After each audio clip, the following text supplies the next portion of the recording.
Les premières techniques de banque sophistiquées de l'histoire bancaire européenne apparaissent dans les villes italiennes de Florence et Gênes à la fin du Moyen Âge. Les premiers échanges de parts standardisés et diversifiés, relevant de l'histoire boursière, ont lieu dans le quartier du Rialto à Venise.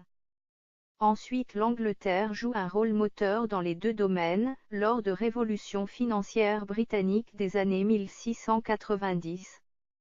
Puis le Bank Charter Act de 1833 incite les banques anglaises à se faire coter en bourse pour pouvoir émettre des billets de banque, à une époque où ceux-ci inspirent encore de la méfiance à une partie de la population en Europe et aux États-Unis.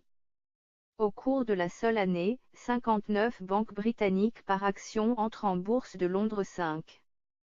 En France, l'expansion du secteur bancaire ne démarre véritablement qu'après la loi monétaire prussienne du 4 décembre 1871, obligeant la France à emprunter 25% de son PIB, pour verser de l'or à l'Allemagne en guise d'indemnité de guerre.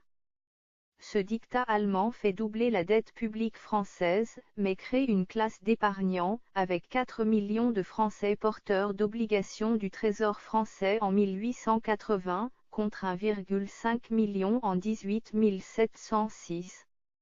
Le besoin d'un réseau bancaire se fait sentir, ce qui accélère la création de grandes banques de dépôt, création du Crédit Lyonnais en 1863 à Lyon par François Barthélemy Harlay Dufour et Henri Germain ou la Société Générale à Paris en 1864, et contribue à l'expansion boursière sous la Troisième République.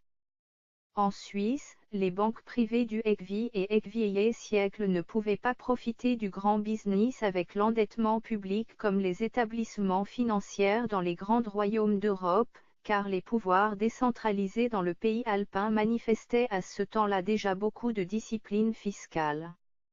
Elles focalisaient donc leur activité dans le commerce et les investissements à l'étranger.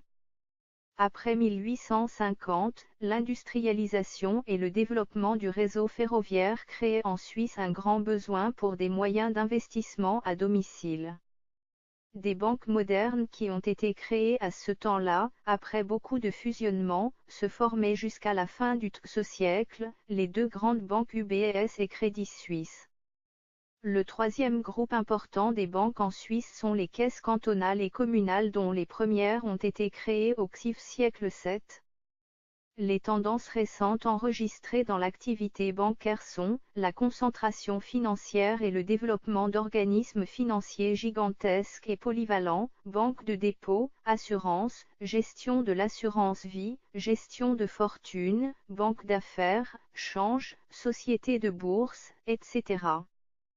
Ce mouvement brouille les distinctions anciennes, d'autant plus que la banque fabrique désormais des produits vendus hors bilan et gérés par des entreprises ad hoc, par exemple les SPV, Special Purpose Véhicules, et les produits de la titrisation, non soumis actuellement à la législation bancaire. La très forte montée corrélative des risques bancaires potentiels, mal encadrés par une législation qui peine à les suivre. Ce point s'illustre avec la faillite de Dexia. Révélée à partir du 4 octobre 2011, sous l'effet d'erreurs de gestion, notamment financières, conduites dans l'établissement juste avant la crise financière de 2008, cette faillite est l'un des records historiques, dans le secteur bancaire, près de 3 milliards d'euros de pertes, en 2012, 2,6 milliards de recapitalisation directement apportée par le budget français, accroissant de 0,1 point le déficit 8. Les pertes des banques populaires et des caisses d'épargne, en 2009, conduisant à la création de BPCE dessinent le même constat. La difficulté, y compris de la part de grandes banques, à contrôler et à maîtriser les risques juridiques de l'activité, comme l'illustre la sanction pénale record infligée à Banque nationale de Paris Paribas par les autorités américaines de surveillance bancaire, le 30 juin 2014. La mondialisation est une autre force qui a modifié considérablement le périmètre traditionnel des banques et la répartition géographique de leurs activités. Parallèlement, la désintermédiation financière a vu des fonctions de financement autrefois exclusivement assurées par le secteur bancaire s'effectuer sans son concours. L'accomplissement de la séparation effective de la fonction de gestion des risques bancaires et financiers, et de la fonction de vente des produits bancaires, porteurs de ces risques. Cette tendance forte, encadrée juridiquement, fait émerger un droit de la distribution bancaire, qui précise les règles de vente et les obligations des professionnels commercialisant les produits. Cette évolution de la distribution des produits et des services bancaires est notable, en France, avec l'introduction d'un nouveau cadre réglementaire, depuis 2013, article R 519-1 à R 519-21 du Code monétaire et financier. Son impact est fort, car elle touche tous les clients des banques. Autrefois marquée par la spécialisation et par la concentration chez les banques, vente réservée aux seuls établissements de crédit et établissements spécialisés dans tel ou tel produit ou clientèle, la commercialisation des opérations bancaires est devenue généraliste et mixte. Aux côtés des réseaux classiques d'agences distributrices, se sont installés durablement de nouveaux canaux de vente et de nouveaux types de vendeurs. Par exemple, les intermédiaires en opérations de banque et en services de paiement ou YOBSP comme le sont les courtiers en crédit qui pratiquent le courtage en prêt immobilier.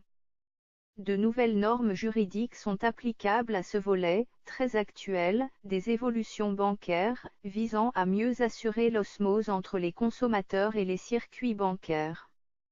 En particulier, ces nouveaux distributeurs bancaires sont soumis à des règles strictes d'accès à la profession. Il est assez probable que cette évolution forte transformera le nombre et les fonctions des agences bancaires, avec l'apparition, à proche avenir, de réseaux de vente de produits bancaires indépendants des banques.